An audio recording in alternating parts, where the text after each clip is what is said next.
Subscribe now and press the bell icon. Never miss an update.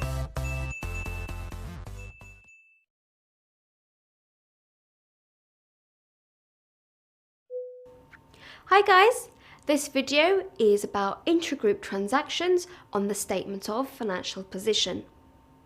Now, the consolidated balance sheet is prepared when we are taking 100% of the parent's assets and liabilities and adding it to 100% of the subsidiary's assets and liabilities. This is because we are pretending that the parent and the subsidiary are one single entity.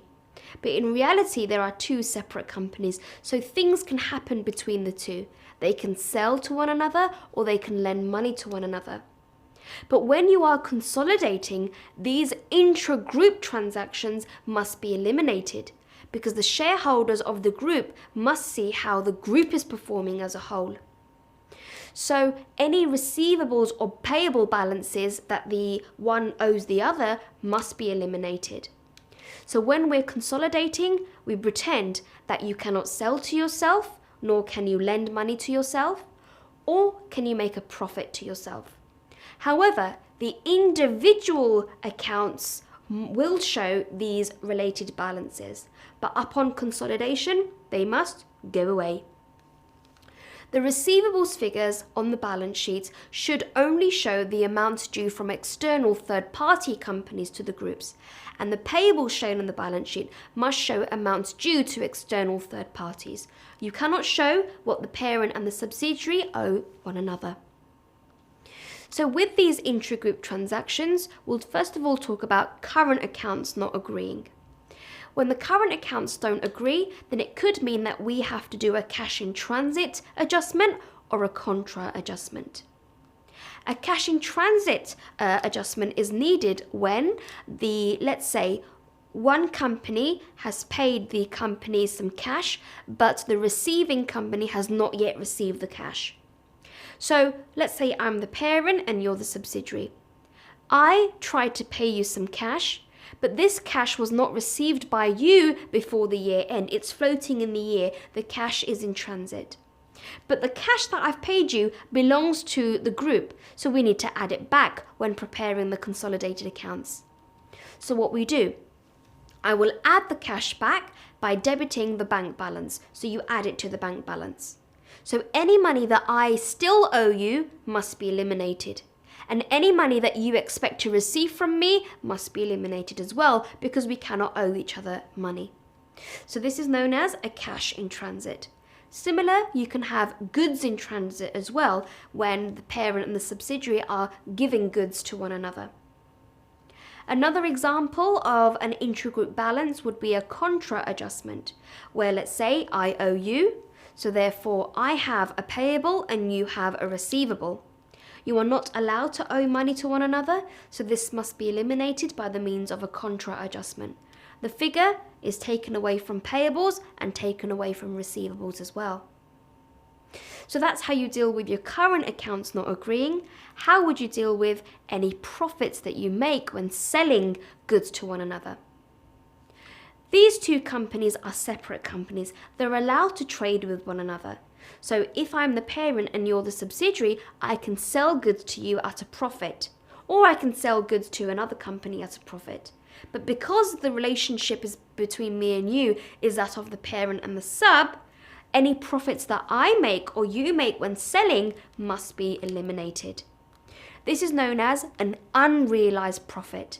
So we must make a PUP adjustment. This PUP stands for the provision of unrealized profit. This profit must be eliminated. However, if the goods that we sell to one another has then been sold externally, then no adjustment is required because the group has made the profit. But if only I make the profit when selling to you, or if you make the profit when selling to me, consolidation does not allow it. It must be gone. And also, if we have a PUP adjustment, this PUP may also require adjustment on the consolidated statement of profit or loss, and that is for another video. But for now, let's see what happens if we make a profit when the parent sells to the sub, and what happens if the sub sells to the parent, making a profit. Let's talk about the parent selling to the sub. If the parent sold goods to the subsidiary, then it means the parent has made the profit, and that needs to be eliminated. We account for this PUP by reducing the parent's retained earnings in consolidated reserves, and also we reduce that PUP from the group inventory line on the face of the balance sheet. If the subsidiary has sold to the parent, then what we do, we take away the PUP figure in the subsidiary's net assets list, and then again the PUP is taken away on the face of the balance sheet in the group inventory row. I was going to say low there, in the group inventory row on the face of the balance sheet. So let's take a look at a little example. When considering your PUP calculations, think of two things. First of all, who sold to who? Did the parent sell to the sub, or did the sub sell to the parent? And the second thing, ask yourself, how much left unsold within the group? Because if the inventory is still left within the group, that inventory contains the unrealized profit that we must eliminate. So it's only based on the inventory levels left unsold.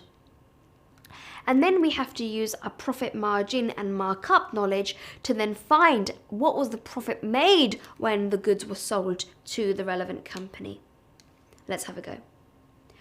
Wilmslow acquired 80% of the equity shares of Zeta on the 1st of April 14. During the year ended March 15, Zeta purchased goods from Wilmslow totaling 320,000. So that means the parent sold goods to the subsidiary. At the 31st of March 15, 1/4 of these goods were still in inventory of Zeta. Wilmslow applies a markup on cost of 25% to all of its sales. Calculate the PUP adjustment required. In this scenario, the parent sold to the subsidiary, so the parent made the profit. We need to know how much profit is stuck in the goods left unsold. So first of all, how much left unsold? It says 1/4 still remains with Zeta. So 1/4 of 320,000 is 80,000. So the question is, when the parent sold goods to the subsidiary, what profit did it charge on those 80,000? So we need to do a reversal by applying a markup of 20%.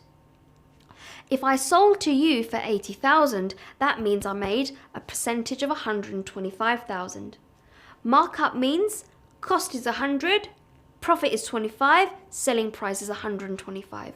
So when I sold to you of 80,000, I have 125%. So that means the profit I make on that, first of all, find 1%, 80,000 divided by 125, and then you times it by 25. And that gives you a profit made on that of 16,000. And because the parent sold to the subsidiary, this 16,000 is going to be removed from the parent's retained earnings in the working for consolidated reserves, and then it's going to be removed from the inventory line on the face of the balance sheet. And there you have it, guys, intra-group transactions.